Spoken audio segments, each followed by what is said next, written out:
Welcome, everyone, to this Professional Development Hour presentation brought to you proudly by the Atlanta Metro chapter of the Georgia Society of Professional Engineers, an affiliate of the National Society of Professional Engineers. This presentation is brought to you tonight live from Wild Wings Cafe in Dunwoody, Georgia.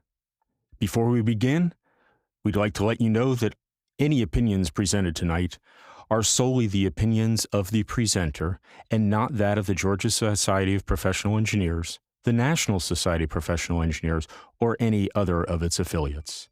We certainly hope you will enjoy tonight's presentation, so sit back and relax, and on with the show.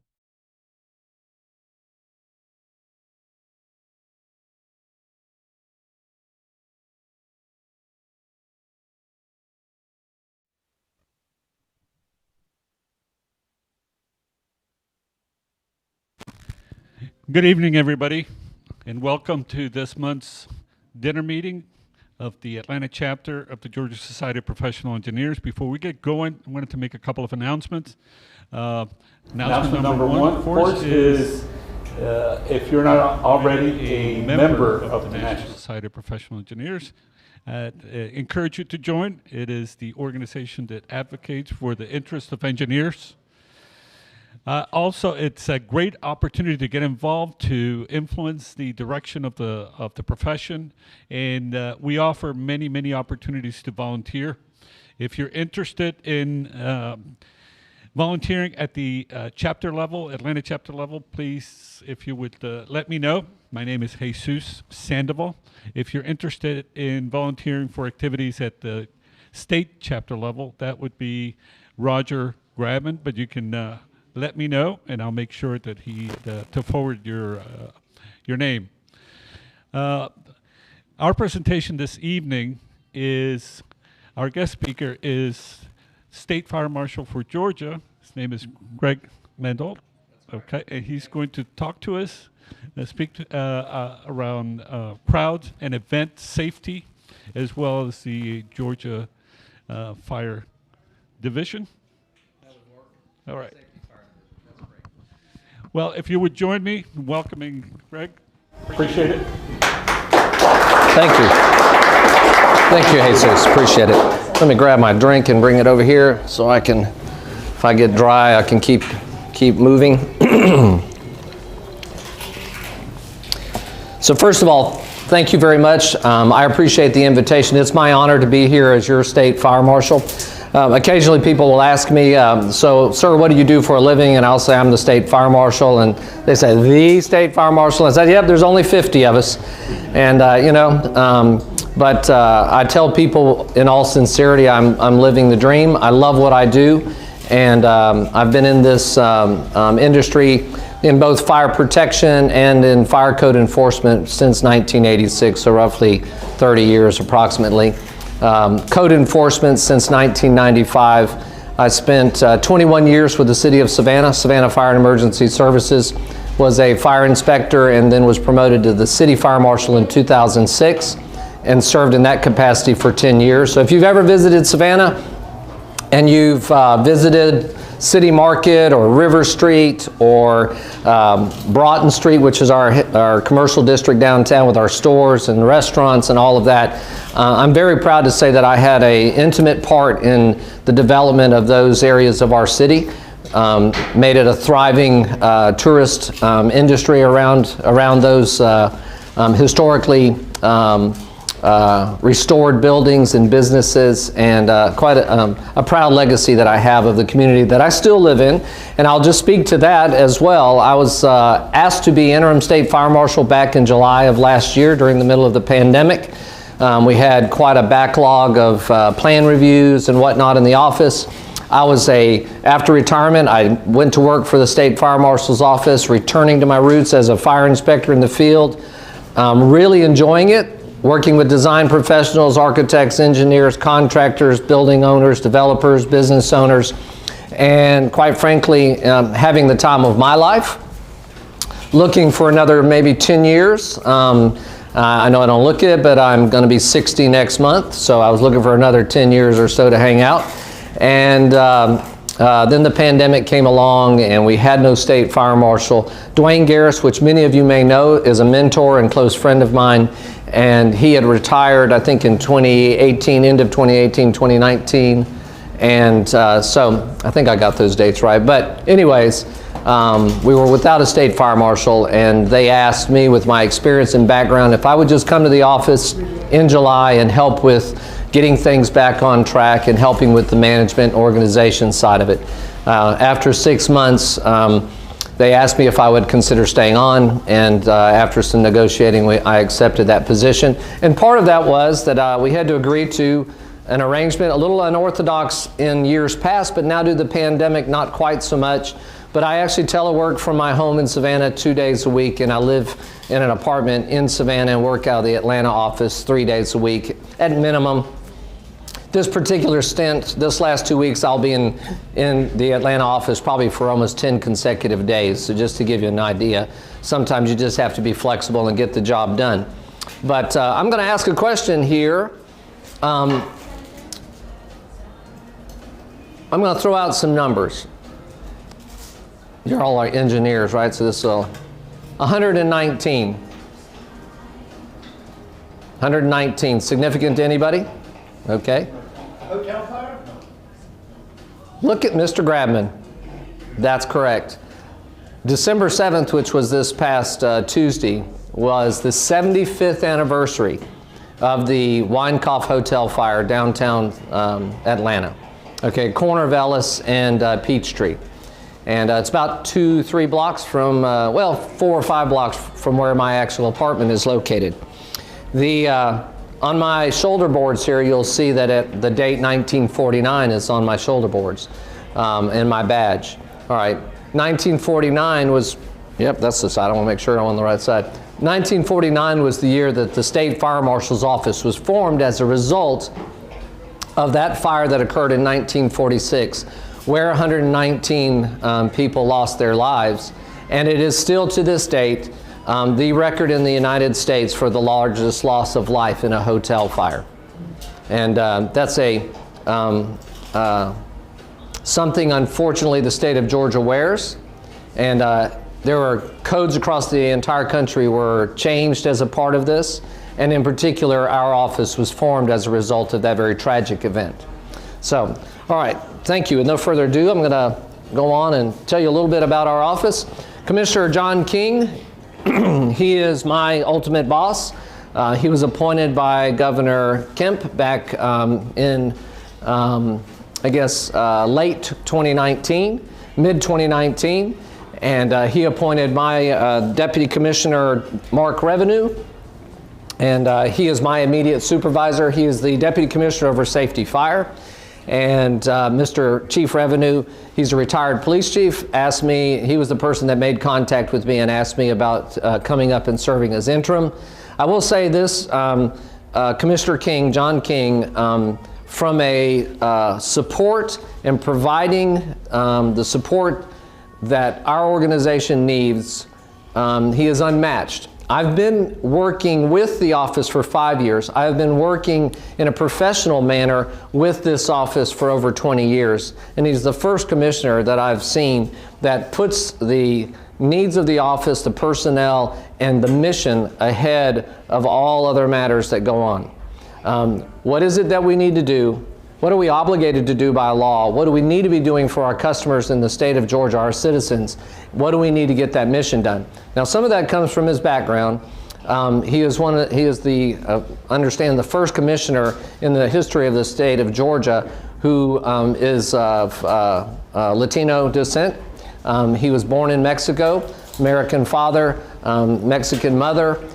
He was a merchant. His father was a merchant marine, and that's how he met.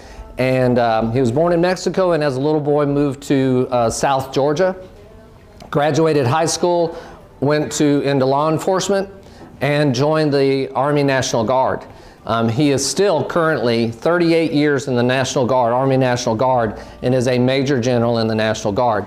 He's a retired police chief out of Doraville, Georgia.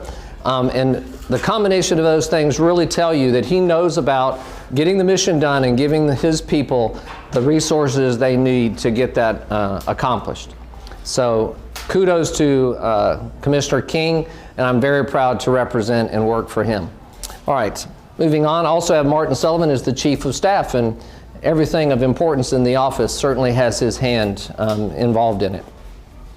Again, a little bit about me, 35 years in the fire protection and fire prevention code enforcement industry. I spent 9 years starting in 1986 through 1995 working for a fire protection company, a sprinkler company, doing just a little bit about anything that you could have your hand in a fire protection company. I can run a 300 power machine, every pencil that was ordered, every piece of paper, every piece of pipe, doing the inventory, doing some layout and design, and eventually spending a lot of time in the field inspecting and testing fire protection systems, which established a relationship with the local fire marshal's office.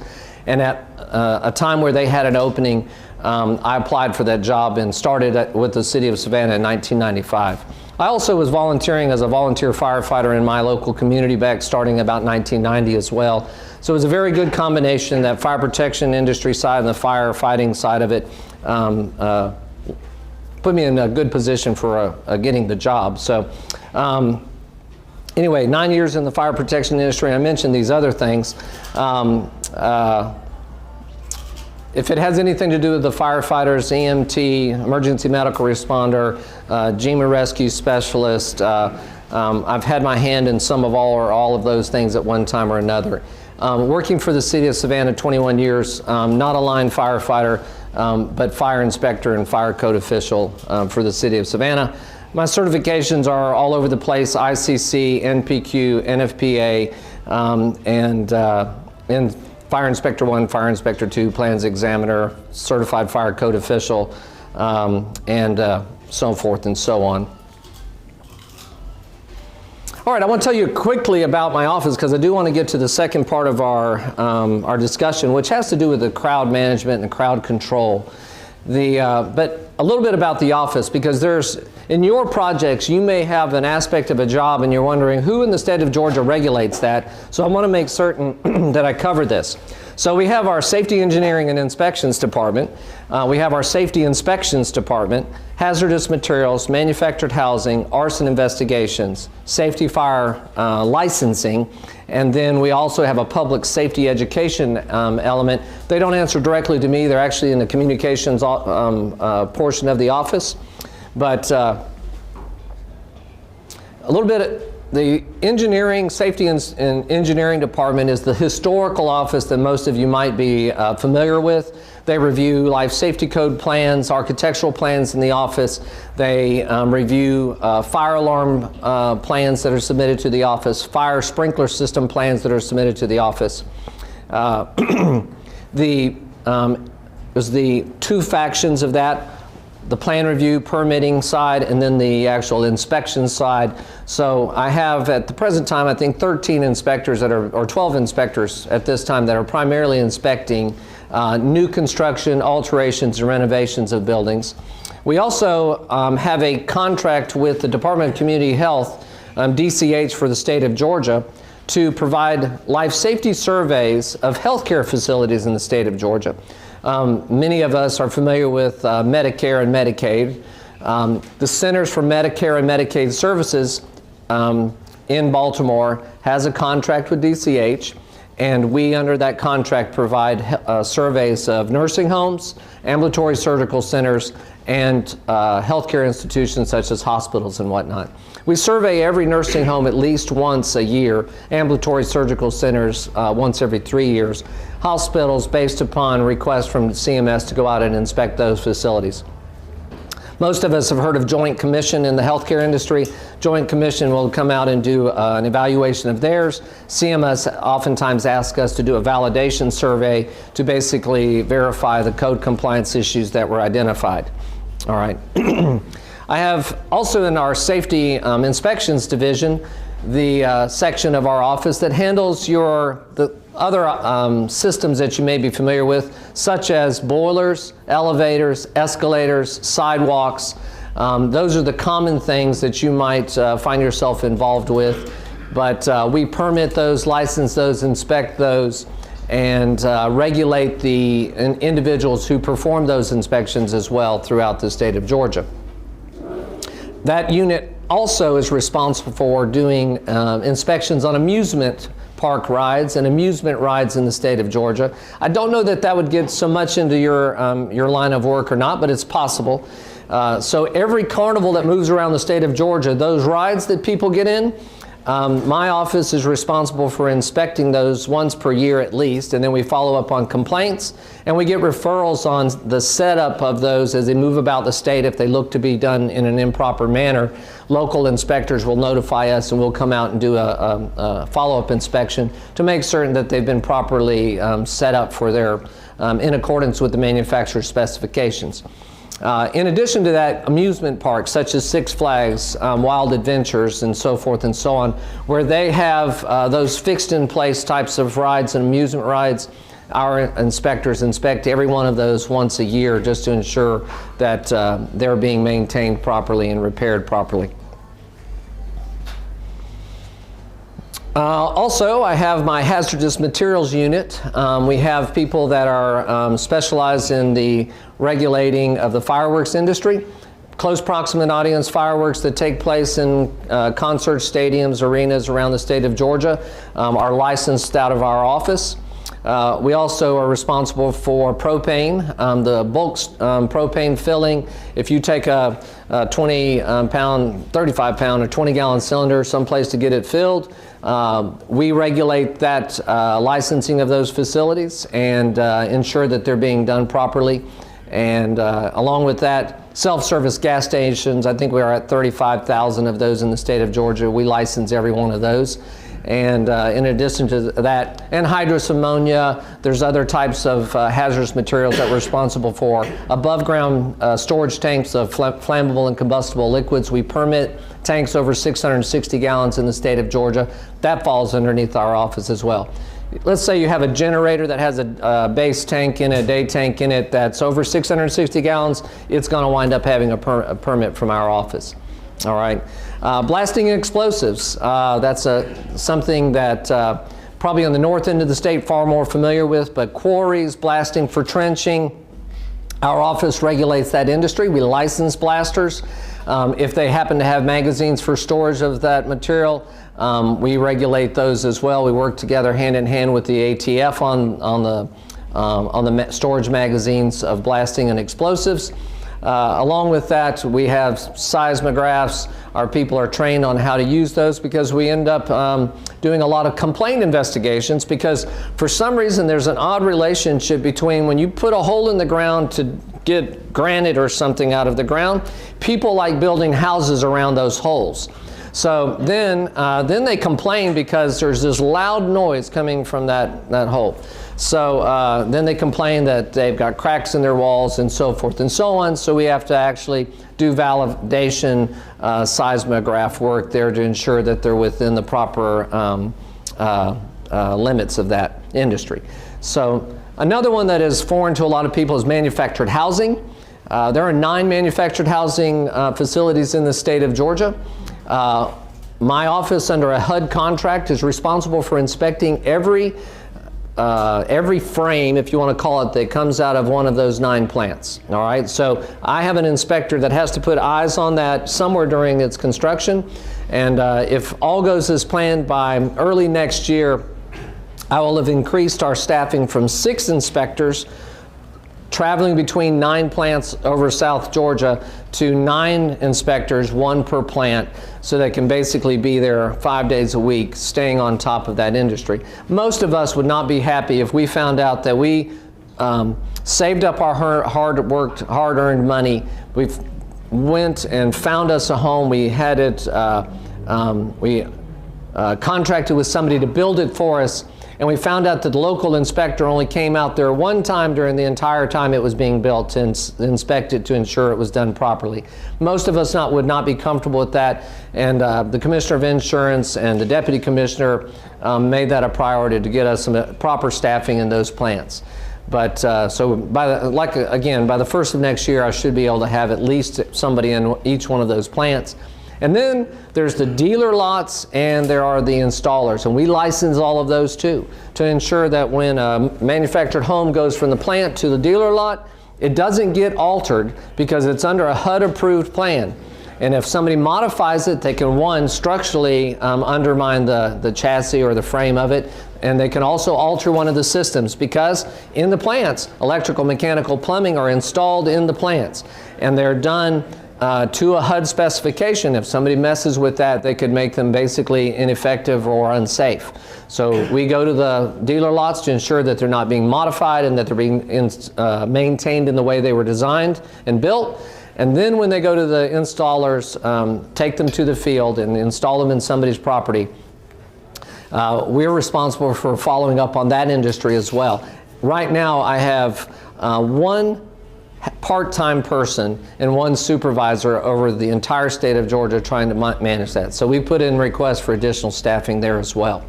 But also, this may seem like an odd one, but racetrack inspections. We license every racetrack in the state of Georgia.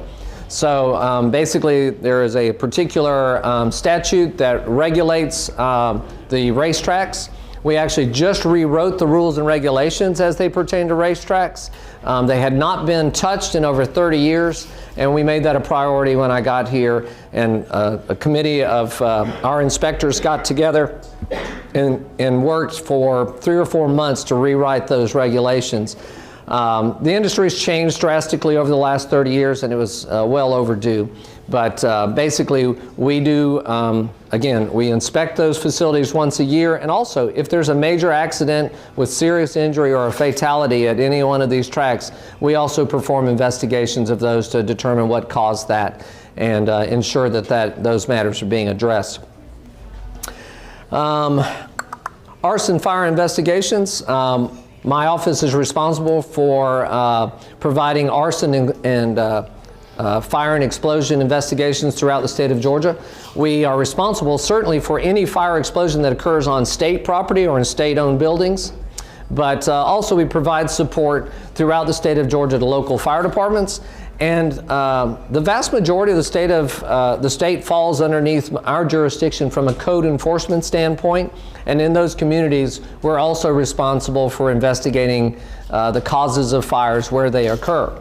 So as an example, Commissioner King, when he came on, I think we had 3 dogs, arson dogs, as you might call them, or accelerant detection dogs.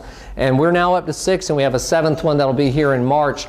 And his goal, his vision was to have an arson dog within an hour and a half of anywhere in the state of Georgia, so that if a local community has a fire and they want to trying to determine whether it's accidental or incendiary, they can bring the arson dog out, and we get them all the way out of California by a very unique program. They're extremely good at what they do and finding whether there's accelerants involved in that fire.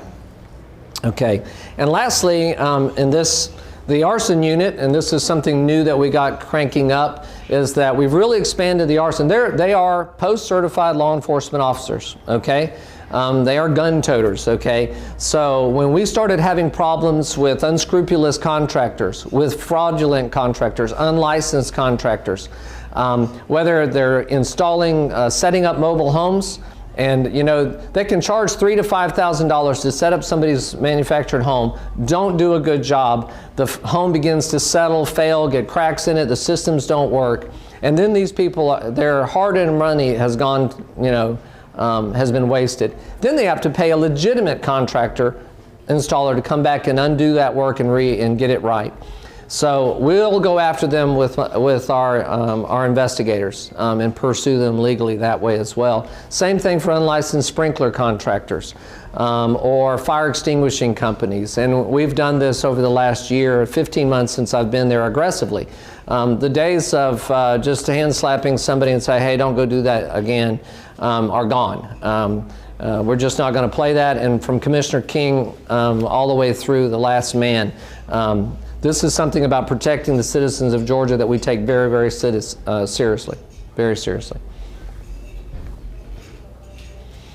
All right, I have a relatively new section, and I just want to cover this. As I've mentioned, you've heard a number of different things that we're responsible for licensing. Okay, we license fire extinguisher companies. We license fire sprinkler companies. We license close proximate audience fireworks contractors.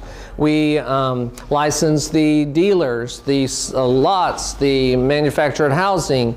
I mean, I can go on and on. Well, we've created a group of licensing technicians that basically analysts, and that is their primary job. They are clustered together, and they work together as a team.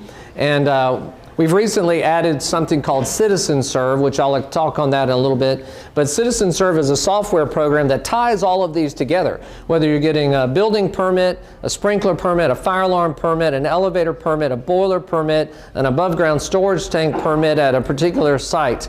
All of those things can now be tracked under one common software system.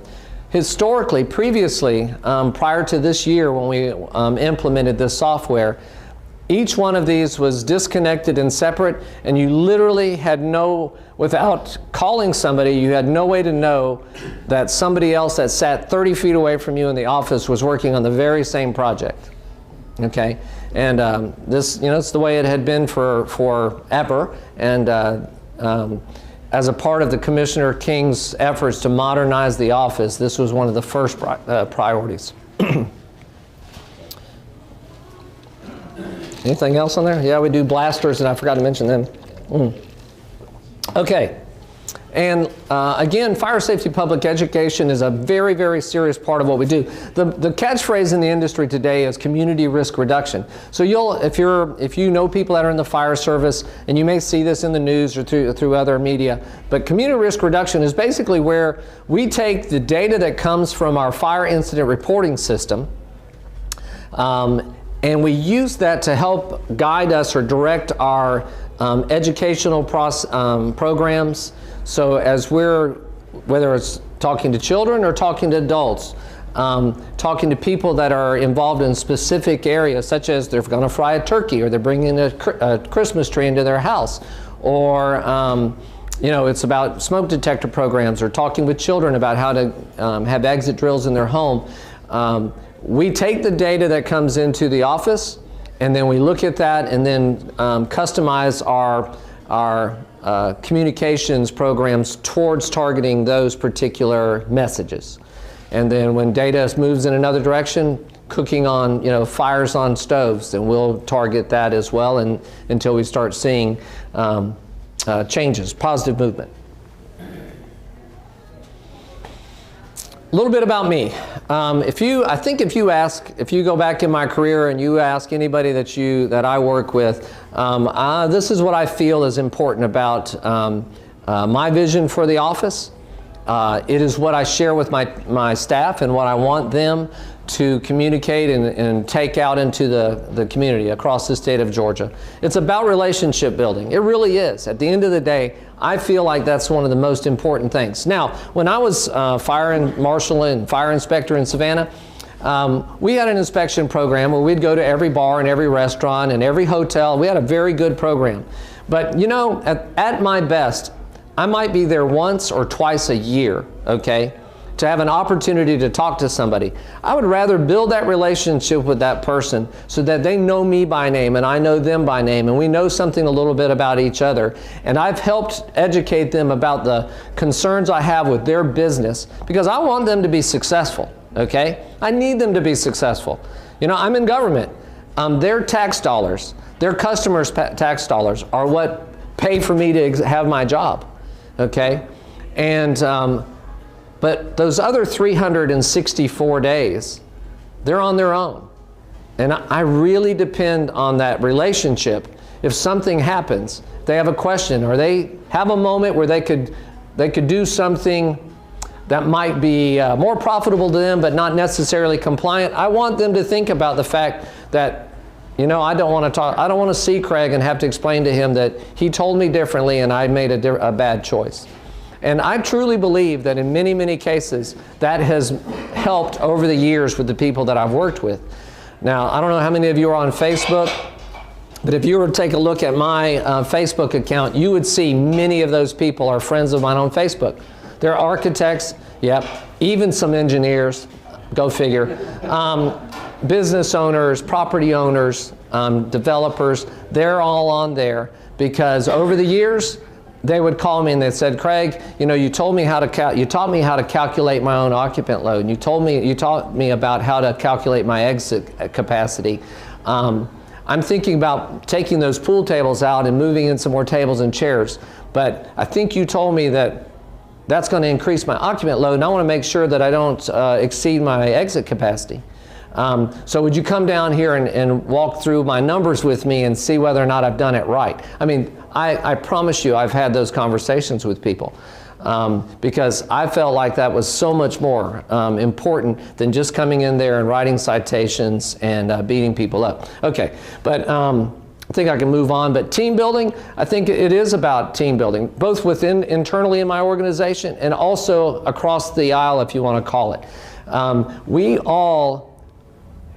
all want the same things in the end. We want to be successful. We want to be safe. We want to be profitable, you know. And I've just felt like it, as a code official working with design professionals and contractors, it's much easier for me in the long run. It may take me a little bit more time than just telling you no, okay? But it may take me a little more time to explain to you where I'm trying to go and what the code says about what we're doing, and then work with you to obtain solutions, okay? I don't think it, and I said this earlier today in the other meeting that I attended, I don't think it should be a game or a round of pin the tail on the donkey, okay? Where I don't give you enough information for you to understand what it is that it's gonna take for me to approve your project. Okay, I could say, it's in the code, go read it yourself. It's in the code, go look at it yourself. Go get some training and then come back with a design. But at the end of the day, I think it serves the customer and citizens if I work together with you. And that's been my MO, if you want to call it that, for my career. Also, lastly, solution-oriented. And that's about helping you understand where we're going, understand what I'm trying to get, you know, objective-wise, code-wise, but also you have needs too. You have a customer. You have, you know, whether it's contractual obligations and so forth, and we have a conversation about what factors are limiting you, and I have an explanation or a discussion about where the code is limiting us.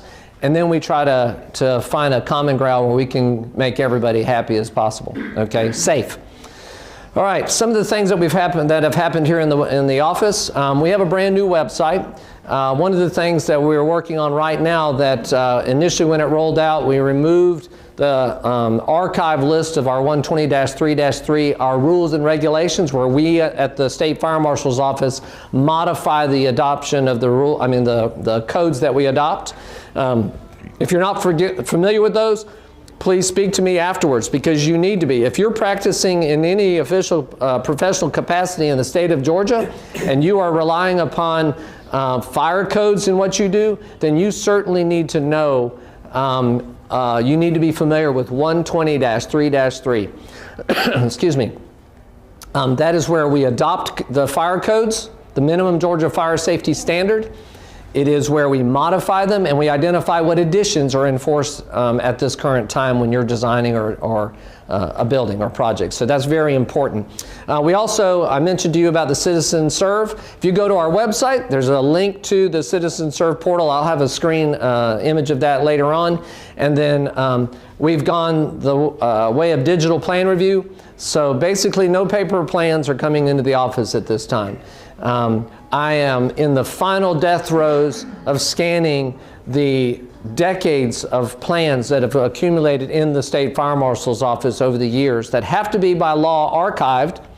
But, you know, so I've got filing cabinets full of microfiche, microfilm, disc, you name it. I've got 4 or 5 different mediums, and you know, trying to keep up with how to archive those, retain them, so if somebody does an open records request is a nightmare, okay, folks. So we are fully going digital. We've been doing digital, but we've had to scan them. And so now they'll come to us digitally and it'll make it much more seamless as far as the archiving process. But so that's certainly where we are. We have a question from the audience. Yes. So from online audience, Tom is asking, is the increased vigilance and enforcement you described carrying over into the construction trades licensing division, or is it limited to those areas that fall under the safety fire division? He says, for example, there are a lot of unlicensed workers performing plumbing work without direct on-site supervision by a licensed plumber. Okay, I think the short answer, I'm only responsible for that which falls under safety fire. So in the contractor side of it, right now, sprinklers, fire extinguisher, pre-engineered and engineered fire protection systems in the construction industry, and then boilers and elevators, okay? Those are primarily that which is regulated by adoption of code under the Department of Community Affairs, DCA, and Secretary of State's office with regards to licensing of general contractors and so forth. I have, you know, maybe I shouldn't say unfortunately, I have no authority over that industry. I really don't. So Tom, I'm sorry about that, but we do have our hands full now with what we've got. Okay. I have a question. Are your codes on the DCA website? Are the codes on the DCA website? Okay, so the code that is referenced on the DCA website is the International Fire Code, because that is a part of the Georgia State Minimum Fire Safety Standards. So when you look at 120-3-3 and you see the list of adopted codes, you will find the IFC listed first, and you'll see it, any modifications that we've made to the IFC identified in our 120-3-3. If you go to the DCA website, I believe it'll list the 2018 IFC, which is what we're under, but it'll reference you to the State Fire Marshal's office for that. You still can get there? Yes, I believe so. And then they have their permissive codes, and then their codes that they adopt. Okay, and actually I have one of those that'll be referenced here later on. So obviously permitting, online permit process, and then lastly, once the final inspection is completed, the customer is able to download their own certificate of occupancy. There's nothing moved through the mail and that sort of thing. So from a historical point of view, as long as they have their profile established, they can go in and download copies of them if they lose them or misplace them, that's so forth. All right, I'm going to move on past this pretty quickly because I don't think this is quite so relevant, but we are aggressively looking to fill positions in the State Fire Marshal's office.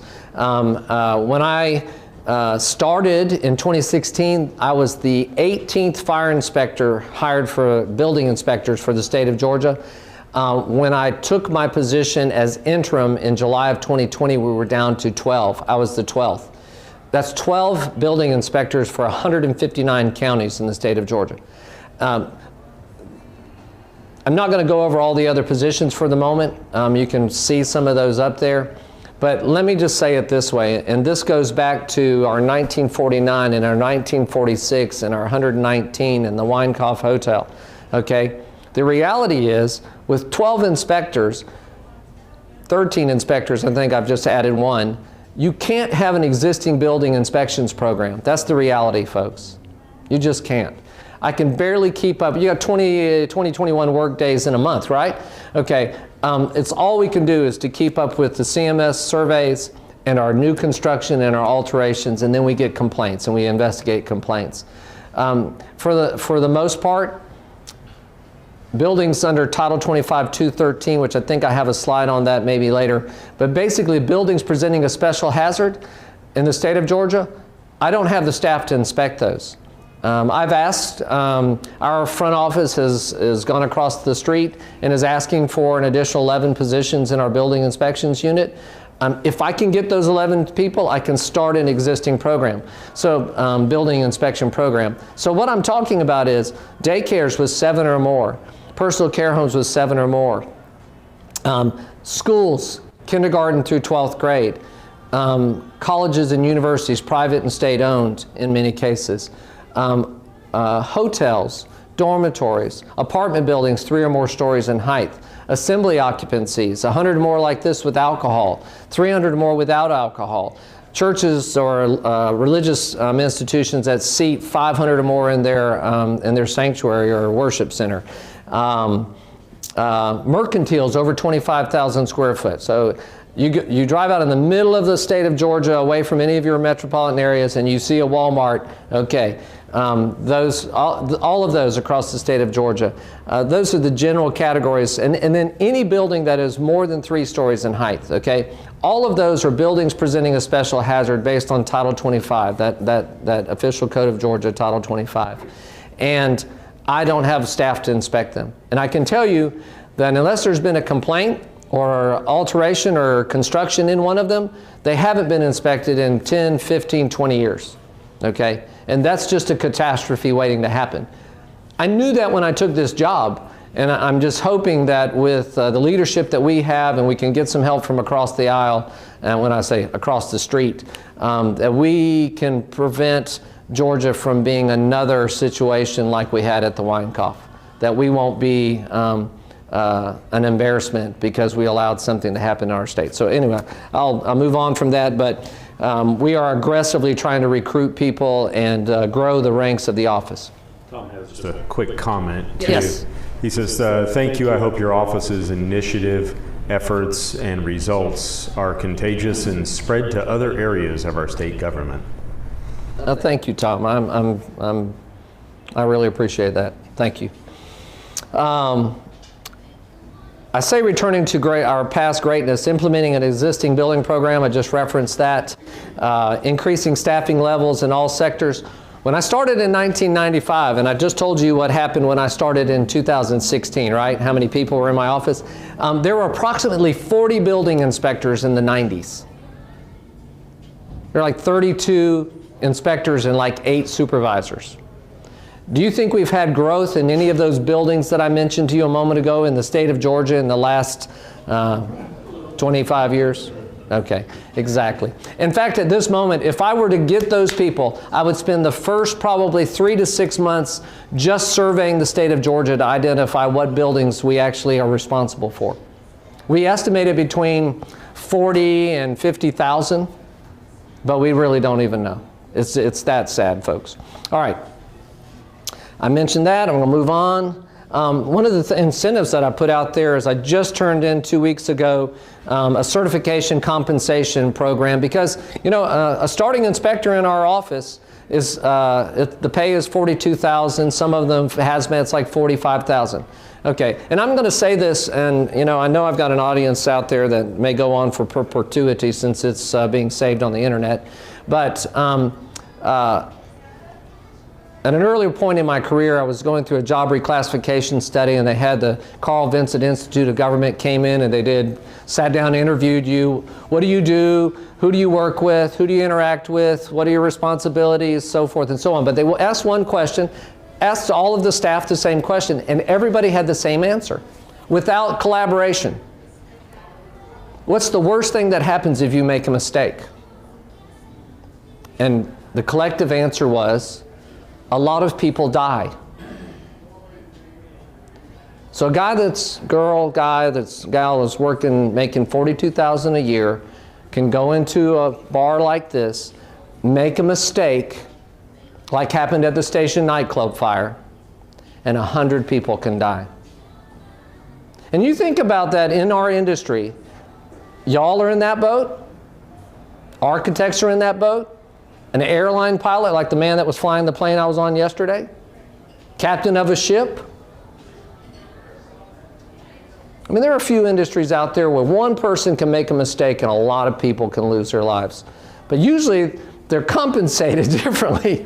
So that's the situation that we're in. So anyways, it's difficult, but so the people that are wearing this uniform are usually there because they love what they're doing. It's a calling. So anyway, I thank you for that moment. I wanted to cover, I mentioned this Official Code of Georgia, Title 25. All right, this is where I get my authority as the State Fire Marshal.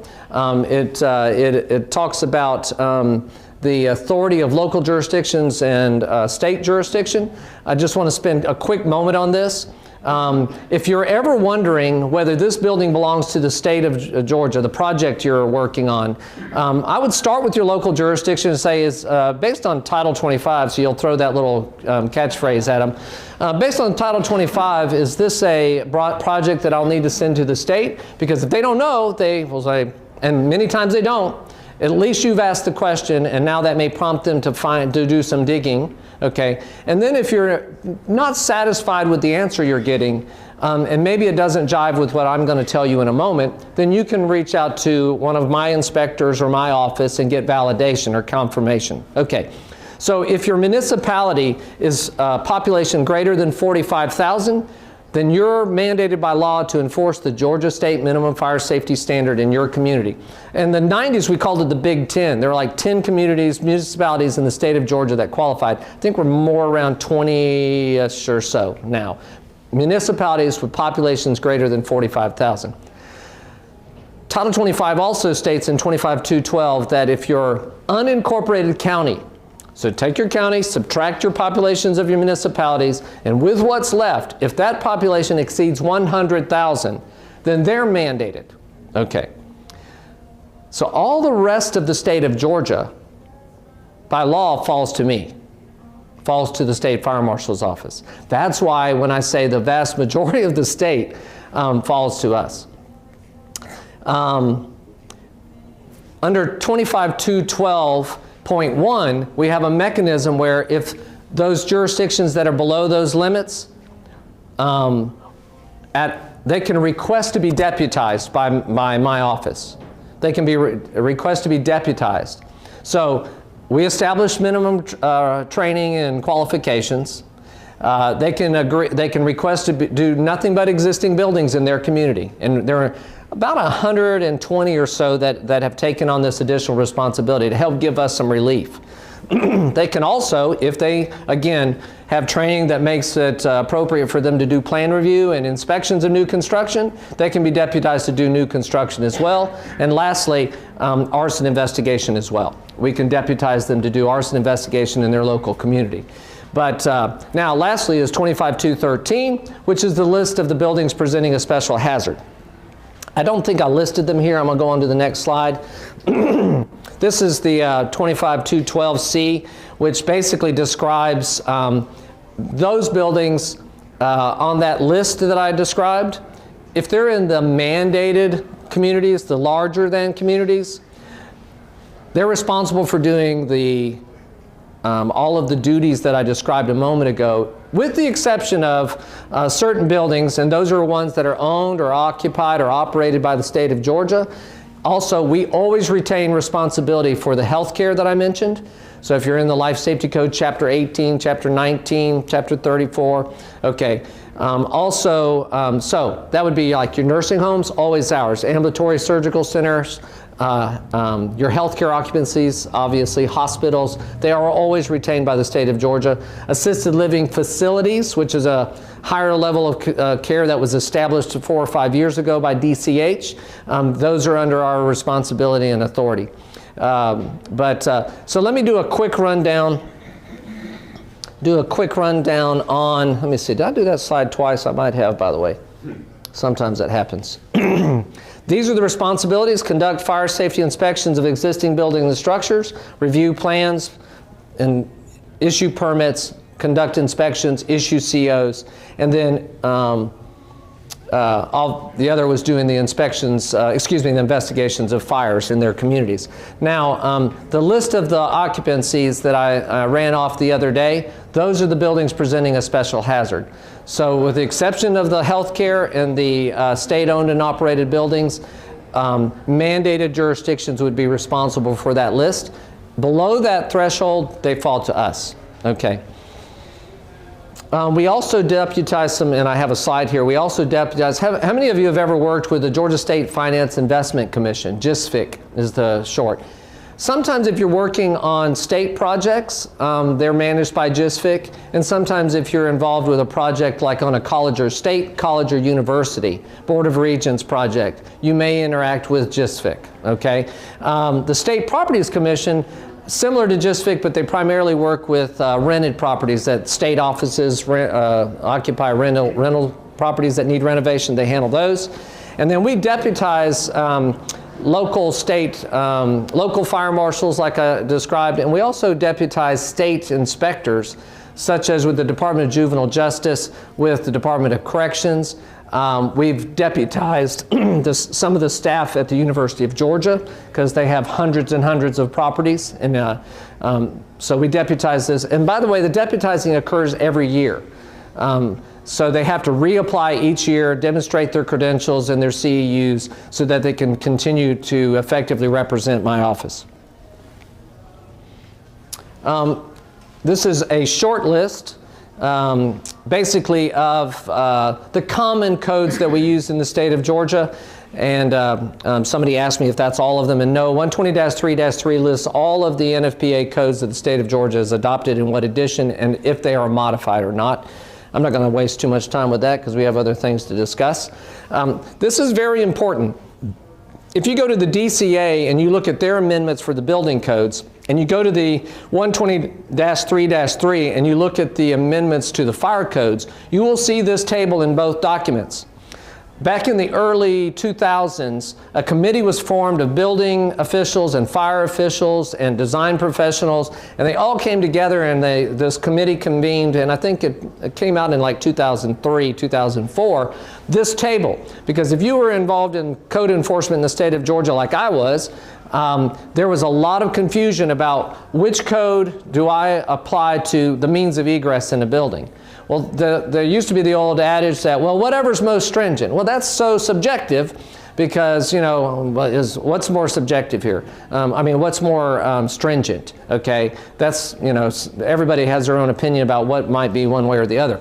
So all the major elements of a building's construction that's divided by code, this table was established to give you guidance. And you'll see there's a column for primary and there's a column for supplement. But in some cases, they purposely decided that there would be no supplement. So whatever the primary was, that's your only one that you're going to use for that purpose. And I'll just use a perfect example of that is on the means of egress. To eliminate confusion when people say, well, the building code says I can do this with my exits, the life safety code says I can do this with my exits, or this is what's required, that could be really confusing if you had a primary and a supplement.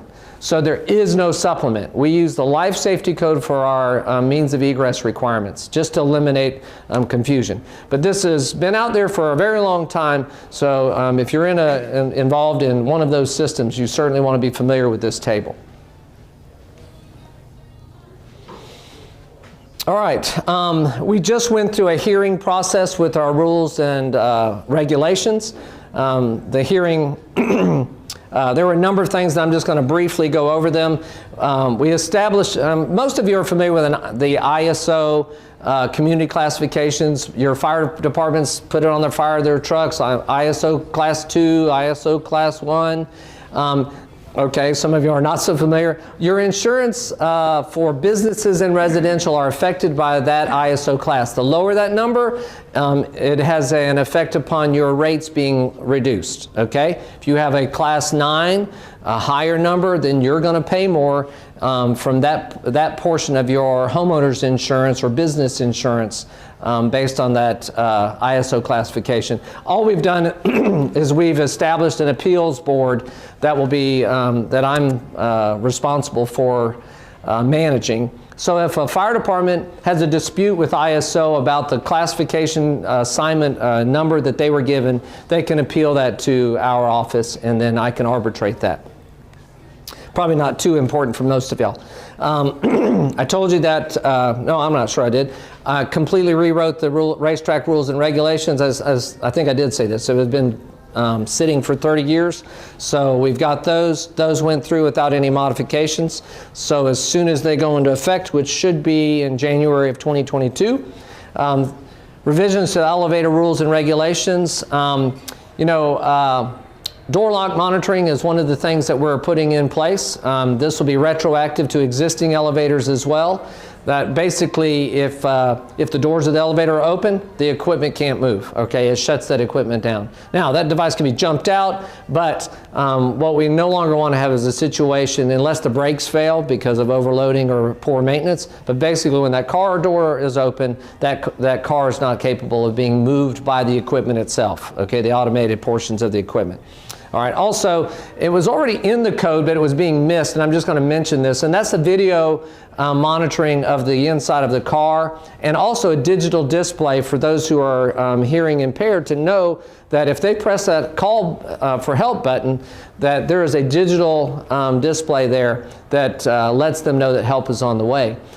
So this is on new elevators, and also for those that are upgraded, modified, okay? That's a requirement there. Boilers and pressure vessel regulations, we've added a requirement for CO detection in combustible fired fueled boilers, so that there's an alarm at 30 parts per million. I think I put this in here wrong. I put 200 parts per minute at shutdown. I think it's 250, so don't quote me on that. Just know that CO detection on replacement or new boilers is a requirement if they're fuel fired, okay? So that's coming out of the recommendations from the board. And that's on new boilers and reinstallations. And also something that's new is I had to modify 120-3-3 and add an Appendix 0 to the International Fire Code because we are recognizing tall mast timber construction in the state of Georgia. So two things. One, we are a huge producer of timber in the state of Georgia, and we needed a way to respond to our industry so that they could be competitive in the marketplace as far as nationally speaking. And also, DCA was in the process of making an amendment to their 2018 building code to recognize tall mast timber construction as a inclusion under their Type 4 heavy timber type of construction, okay? So we have to keep our code in harmony with theirs, all right? So just to cover that. The 2021 IBC already recognizes this, but DCA isn't adopting that for, I don't know when exactly, so just so you understand that we have to make certain that we're all in harmony, because we do work very closely with DCA. I think I already mentioned that. Yes. I didn't mention that the automatic, the door lock monitoring, we have a 3-year window for the retrofitting of those in existing elevators. So if you happen to be in a profession where you're responsible for this, or you have a relationship with people that are, they need to be doing an audit of their elevators, find out which ones don't or do have them, and start preparing for that, because they can be pretty expensive, $5,000 a piece on average. Yes, sir. Not affected by this. Not this. Are you inspecting those? Yes. Escalators and elevators, our office does regulate those. Yes. Repeat his question, sir. Oh, I apologize. He was asking whether or not inspections of elevators and escalators are included in our elevator inspection program. So it is upon request by the owner of the equipment. In the law, that's the way it's written. So we have approximately, I think we were at 35,000 roughly elevators in the state of Georgia, last count, that are licensed through our office. And I've got about 25 inspectors that try to stay on top of that. A few years ago, we changed the rules because we were, the rule was they were supposed to be inspected twice a year. Well, that was impossible. Okay, so we do have the rules more modified basically to get it down to 1 inspection per year, but it still is initiated by the owner of the equipment. Okay, I think last year were about 8,000 that were identified as not being inspected, and primarily that's them not making the request to us. COVID made some things a little bit complicated last year, but we're adding additional positions there and trying to get positions so that we can, if everybody were to make the request, we can at least respond to those. A lot of the boilers are inspected by third-party insurance companies, FM for instance, and others do third-party inspections of boilers. They have to report those inspections to us, but All right, I just wanted to cover this because it's a common thing that we run into, probably more in the area of our architects and our architect side of the house. But basically, a building is supposed to have 2 accessible means of egress: first floor, front door, back door, under typical circumstances. If it's required to have 2, both of them are minimum are supposed to be accessible. That's just coming out of the life safety code. When you get into upper stories, that gets a little complicated because you can't have a ramp from the 2nd floor of 2 times on every building. That just, you know how long that ramp is going to be. So the code does recognize areas of refuge or rescue assistance. The thing is, if you establish one of those, even if it's outside, like on a nook or someplace outside, you go through a door, you're out on a landing, you're outside, okay, or it's inside and the code permits under certain circumstances, sprinkled buildings, so forth and so on, it can be located near a stairwell or an elevator lobby. All right. Or in the stairwell for that matter. All right, those are all permissible locations, but it has to have 2-way communication. So if you're an electrical engineer or you're a part of that kind of design, you need to know that if there's an area of refuge, there's going to be a need for 2-way communication. The survivability requirements on the wiring that communicate between those devices is pretty high. I think the current code is saying 2 hours, and we're looking at trying to, I think, get some adjustment there to at least reduce it to the highest rated assembly in the building. You know, if the wire's got to be protected for 2 hours, but there's nothing else in the whole building rated 2 hours, that, stairwells, vertical openings, shafts, whatnot, nothing in the building is 2 hours except for the wire, the protection on the wire. That didn't make any sense, but that's the way it was initially written. All right, I told you about the website. If you go to the website, if you'll notice, you see inspections, permits, and plans. That section, if you click on that, it'll take you to a page that looks a little bit like this. And if you'll notice here, there's an OCI Citizen Serve portal. If you click on that, that takes you to Citizen Serve. And let's say, for instance, you are a contractor who previously had been submitting permits to our office. So you already had, let's say, an account that already existed in our old system. In the new system, it would have migrated over. You're a fire sprinkler company, a fire extinguisher company, an elevator company. Your account would be migrated over. You just have to go in and open up, find your account, open it, reset your password using your email account, and you're back in business in the new system. And everything else from there is pretty self-explanatory, but we've got staff there to help you with any of your questions that you have. Excuse me. All right, here we go. Where's Mr. Grabman? There he is. The event that happened in Houston, and it's very fresh for all of us. Am I already out of time? Close. Okay. If you have to leave, I guess you have to leave. AD 66 had 10,000 people there. That's the Jewish-Roman War thing. I think that's the same event you may have been speaking of. Okay. 2015, the Hajj pilgrimage in Mina, Mecca, Saudi Arabia. Death toll there was 2,400, and there's a lot of controversy over how many people actually were killed in that event. 2017, the E2 nightclub Chicago death toll 21. How many of you are familiar with this? You know why you might, okay. You know why most people aren't familiar with this? Because Station nightclub fire happened right after this, and 100 people died there. And if that hadn't happened, 21 people dying in a nightclub, where basically there was a fight and a security guard used pepper spray to break up the fight in a club that had 1,200 or so odd people in it. People trying to get away from the pepper spray rushed the door. People were stacked over 6 feet high and were crushed in. So yeah, basically dynamics of a stampede and crushing event there. Okay. 2017 Resorts World Manila, Philippines, death toll 40. 2021 Marin, Israel, death toll 45. And of course the Astro World Festival Houston with a death toll of 10. One of the significant elements here, and let me just say, we could spend days on this subject, okay? I'm just going to run through some of the things that we're assessing right now here in the state of Georgia and trying to make certain that we are doing everything that we can to keep our citizens and visitors to this state safe that come here for public events. All right, so some definitions or some dynamics here. 6 or more people per square meter, or 1.794 square feet per person. Interestingly enough, primarily when you go to the life safety code, it uses square feet per person for calculating occupant loads and exit capacities and thresholds for a number of when you trigger fire alarms and sprinklers. Okay. Out of the Life Safety Code in Chapter 7, we have these, for assemblies, we have these common numbers that are used every day by code officials and design professionals. 15 square feet per person is unconcentrated use without fixed seating. That's your typical dining like you might find in a restaurant just like this.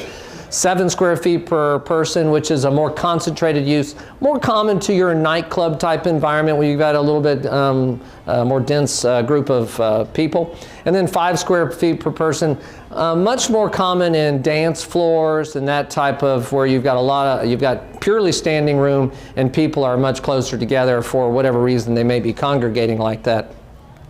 But these are numbers that you are very often commonly used in the fire protection, fire and design purposes. But there is a limit on the 5 square feet per person. I think the code says, there it is, 10,000 square feet or less, you can do that. If you get over an area that's greater than 10,000, then you have to default to you can be no more dense than the 7 square feet per person. There is a specific place in the Life Safety Code where it references that in these open areas where you have lawn or improved areas, and you're going to have standing, basically people standing like in festival seating arrangement, that it's supposed to be 15 square feet per person in outdoor areas such as this. I didn't want to copy verbatim what the definitions are here, but basically festival seating is a form of audience/spectator accommodation in which no seating other than a floor or finished ground level is provided for the audience, spectators gathered to observe a performance. All right, this is what you basically had, as we saw from the video that all of us have probably seen of what happened in Houston. Very much the same thing that we had at the Metallica concert here just a few weeks ago. And I'll tell you a little bit more about how that conversation and those meetings came about. So these are some of the different terms and what they mean when we're talking about the dynamics, what occurs here, okay? So there's crushing, there's stampedes, and there's crowd collapsing, okay? And there may be some other terms and things that will come into play here in the future, but as far as what's happening with the mass of the people themselves as they exist in that standing form up there. So you have crushing, which is, it can happen in a couple of different forms, but obviously a large group of people that are pushing up against a metal object, and it doesn't take very many people to even bend steel rails, like you have these the bicycle racks that they use for controlling movement of people at a lot of outdoor events, fences, walls, other fixed structures. You can have crushing that occurs as people are getting pressed up against those. But there's also crushing that just happens due to the concentration of people getting closer and closer together. If you listen to the testimony of the people that were in this most recent event, literally they were saying if their hands were up, they couldn't lower them. And if their hands were down, they couldn't raise them. And then you start moving into the next dynamic here, which is the crowd collapsing as well. So crowd collapsing basically is when you have somebody where they're crushed to the point that either they trip and lose their footing, or they no longer can breathe and they pass out from asphyxiation. But when they fall they're in this solid mass of crowd and they fall, they create an opening, a hole, and then people start falling in behind them. It's a domino effect that occurs there. There's going to be some tripping, of course, if the crowd is actually moving. But the fact is, if you've got all these pressures applied to individuals, and one of the individuals is now removed because they've gone to the floor, what happens? Those people start moving. The people that were standing next to that person now fill that void, but that causes them to surge forward, and now they lose their footing and they can fall on top, and then you start having the piling on effect. So we got those three common effects are going on, and the stampeding. So stampeding from that standpoint, is obviously when the crowd is rushing in one direction or another. Now, whether it's in this case, there was a discussion about when they started this countdown in Houston that there was a surge of movement towards. I don't know that that would count so much as a stampede like we talked about in the event in Chicago, where there was definitely a stampede of people trying to get away from the pepper spray. Okay. In that case, just because you have a stampede doesn't mean if somebody doesn't fall and people don't run into fixed objects, at some point it just dissipates or gets to a larger area. A stampede doesn't always result in people getting trampled or crushed or run over, but certainly the potential is absolutely there, okay? But basically I covered that. I would say crowd crushing and crowd collapsing can occur within the stampede, but one can occur in the absence of the other as well, okay? So there's no fast and hard formula that because you have one, you're going to have the other. Goes without saying. All right, this comes out of the code, basically life safety code in chapter 12, which is the assembly chapter. Festival seating is prohibited in buildings unless the following requirements are met. Now, it's always interesting to me. They start out by saying you can't do it, but if you do these certain things or have these certain conditions, then it's okay. And it's usually got to have the permission or approval of the authority having jurisdiction. The occupant load is less than 250. So somebody's established that, you know, if you have 250 people, it's hard to have a crushing event with only 250 people standing in a fixed space, okay? I think there needs to be some studies about at what point is the point of diminishing return where this many people, whatever that may be, exert enough pressure and they lose the collective communication to know what's happening at other portions in that crowd to realize that somebody else is in harm's way, okay? Occupant load greater than 250 shall have an approved life safety evaluation. So the life safety code describes the requirements for a life safety evaluation. In the rules and the regulations, we defer that to the International Fire Code because there is a much more complete description in the International Fire Code about a life safety plan. But the typical relationship is 250 participants to one crowd control manager, that ratio. But you know, when you take, let's say, 9,000 people on the floor of the Mercedes-Benz Stadium, as an example. That's a lot of staff just to be there. And this moves us in another direction I'll come to on a future slide here in just a moment. But it goes on, permitted if they aren't a dance hall, discotheque, or nightclub and seating 1,000 is 1,000 or less. So that dance hall, discotheque, or nightclub aspect of this, if you have some sort of business, what is occurring in this group of people is indicative of that type of behavior, then you're probably looking at a situation where you need to be thinking long and hard about having festival seating at all. Because I wanted to point out that basically, and I have another slide that will speak of this, there's a difference between crowd control and crowd management, okay? And Mr. Cox and I and Mrs. Cox were discussing about when you're driving down the highway sometimes and suddenly brake lights start coming on in front of you and there's no explanation as to why, okay? And then you drive on for a little while and the speed picks back up again and you never have an understanding of what it was that caused everybody to slow down. Well, oftentimes I think in a crowd environment like this, there may be no there may be no identifiable reason why there's a crowd surge in a particular direction. They talked about in the Houston event that there was this wave of movement of the crowd going back and forth, whether it was a response to the initial movement forward during the countdown to the beginning of the event, or some other dynamic that hasn't yet been identified. But when this starts occurring and the density is such that people can no longer control their own ability to stand or exit, then you have this great potential. You're in a life or death moment, and you have that great potential for people to become crushed, asphyxiated, trampled, so forth and so on. In the code, it moves on. These are two things that were identified, and we spoke in our meeting. Ironically, we had a meeting 2 weeks before the Houston event. with the Mercedes-Benz staff as we were discussing Metallica and evaluating the capabilities of the building and the number of people that they were had already sold tickets for, and were looking to increase those numbers. And as we were discussing that, one of the things that I pointed out to them was that the code calls that people should be able to move without undue hindrance on personal initiative at any time from an occupied position to the exits. They should never be able to not be able to go from where they are to an exit. Okay, that's a simple fundamental quality or characteristic. The other is, and this is very important, and we stress this, that so that the crowd management, security, and emergency medical personnel are able to reach any individual at any time without undue hindrance.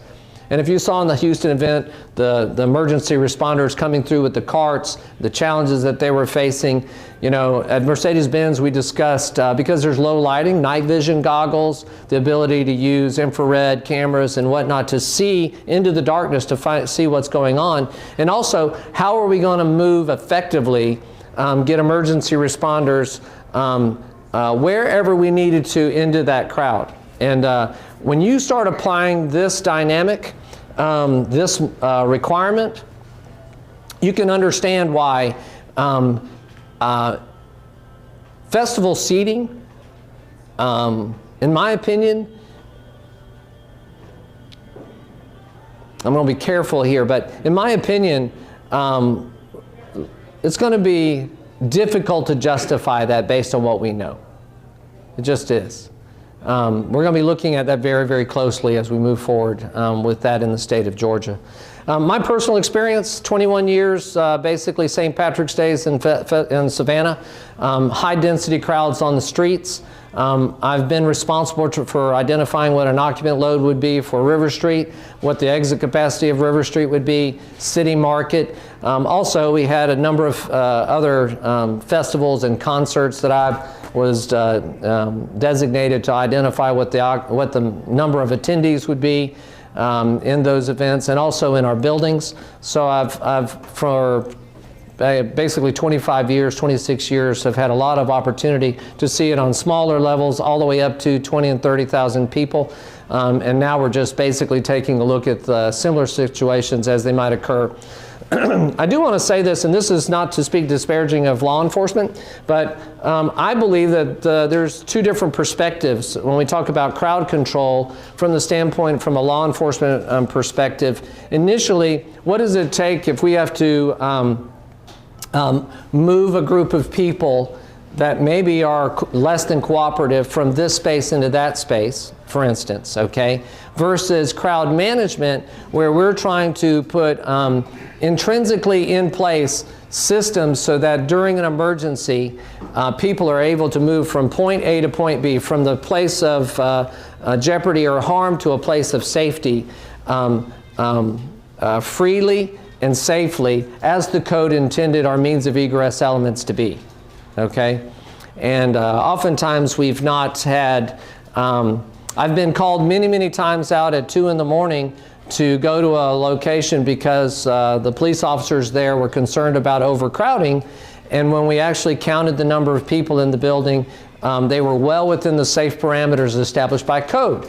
But their perception was, from a law enforcement point of view, the control of that crowd was different than it would be from a life safety point of view. Can we move these people out of this building if something happens safely? And two different processes, two different equations.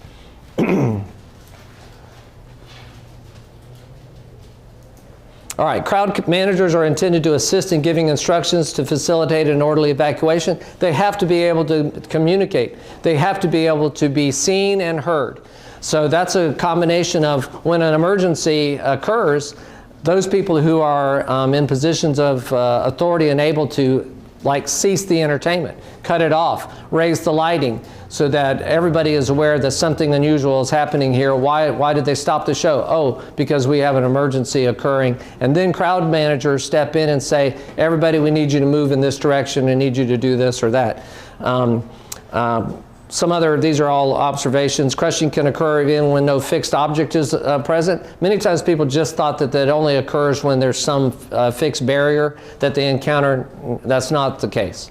Walls, fences, barricades, stages, etc. increase the potential for injury, but they aren't the sole factors here alone. Densities cannot be easily controlled in festival seating due to free movement as opposed to reserved seating. Reserve seating is your better plan, and that's where I know Mercedes-Benz, and we have a follow-up meeting here. We had one a week ago, and we have another one planned after the first of the year. And even Metallica, I understand, has come back and said, their promoters are saying that was the last event that we're going to have with festival seating. They just were, after what happened in Houston, they are just not comfortable with that anymore. And you know, a lot of entertainers are getting to that place, and I think we in the state of Georgia are very close to that as well. And I just mentioned about the 2 meetings that we had, one before, we've had one since after, and we have another one planned already. We have another collaborative effort working with Cobb County, the Fire Marshal's office there. They had experienced some very scary moments at the World Series in Battery Park. They had basically more people than they expected to have in the battery itself, and there were concerns about the people inside the stadium wanting to exit out through the battery, and adding to that confusion, there was some delays in movement of people. We're going to be working, we've already had conversations, we're going to be working together with them so that we start all getting on the same page with regards to what's happening at, for instance, Truist Park, Mercedes-Benz, maybe reaching out to some of the other assembly facilities across the state of Georgia. And my vision is to have some sort of conferences in the future where we collaboratively work together and make sure that we're all sharing information and learning from each other's training experiences and exposure. And lastly, possible rules and regulations changes to limit festival seating in Georgia.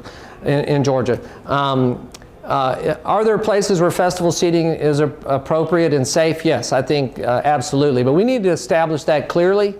And obviously, situations that we've seen like have occurred recently in Houston and many other places, we just need to figure out how to identify those in advance and basically find ways to prevent them from happening. And I'm not talking about preventing the stampeding, not about preventing the crushing, not about, about getting ahead of the festival seating, okay? Or that type of environment where you have people that are just congregating in high numbers, especially in enclosed spaces. Whether that be inside of buildings or enclosed areas like the battery, for instance, because that easily could have happened. We could have had very similar drastic consequences had something happened, such as, you know, pepper spray, firecrackers, gunfire. Something like that could have easily caused a mass casualty event type of situation. Okay, that brings me to the end. I apologize, I ran a little bit late. A lot of information to cover there. Any questions online or otherwise in person? I worked in the media industry. There was an autistic woman who was famous for knowing the principles of designing livestock handling facilities to keep the animals calm. Is there any such purview in or rationale in designing facilities for assembly of people? I think it's a very relevant question. I'm going to say that it's beyond my level of expertise, certainly, but one of the considerations that I'm looking at, these types of events are happening with sober people and those people that have been consuming alcohol and drugs and otherwise. They're happening when there's no amplified sound, and they're happening where there's extremely amplified sound. They're happening with revelers and party goers, if you want to call it, you know, that are there to have a good time and see an artist, and they're happening in religious events. I mean, there are, I think I'm going to say this right, the common denominators there are fewer common denominators than there are differences here, but the common denominator is that we have people dying. You know, so when we get large groups of people together and they're on their feet, and I went back to what I said earlier about we need to figure out what that number is. Now the life safety code starts at 250, but somewhere, whether it's 500 and then there's a square footage formula in here, somewhere there's some sort of ratio.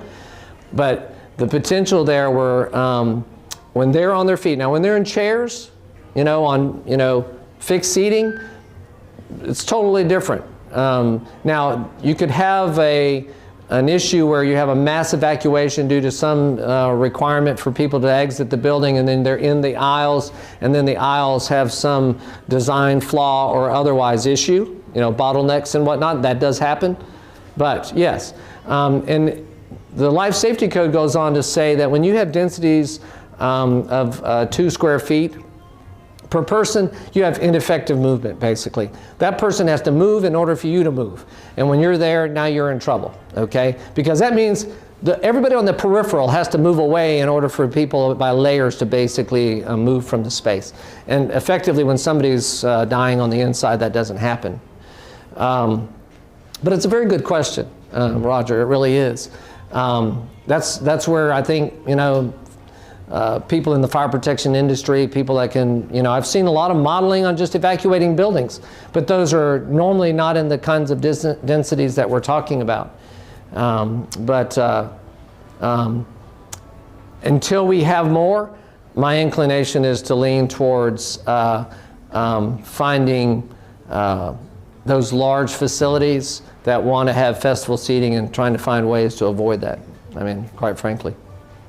Maybe the technology will catch up it and the science will catch up with it. But right now, what was it? What was the year? 80 what? 44, 88? What was it? So we've been at this for 2,000 years and we haven't managed to fix this thing yet. We put a man on the moon and an object on Mars and Saturn, but we can't fix this one. Yes. All right. Anybody else? All right. Thank you. Thank you very much for your time.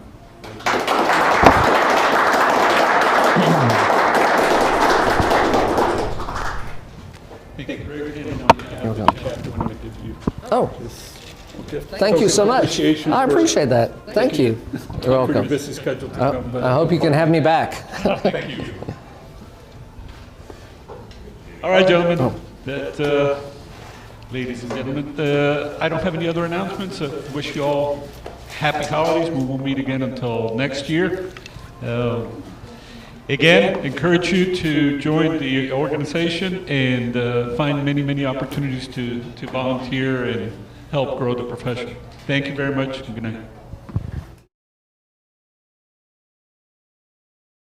We hope you enjoyed this presentation given at one of the Atlanta Metro Chapter meetings of the Georgia Society of Professional Engineers, an affiliate of the National Society of Professional Engineers. To find out more about us or to join us, check us out at gspe.org.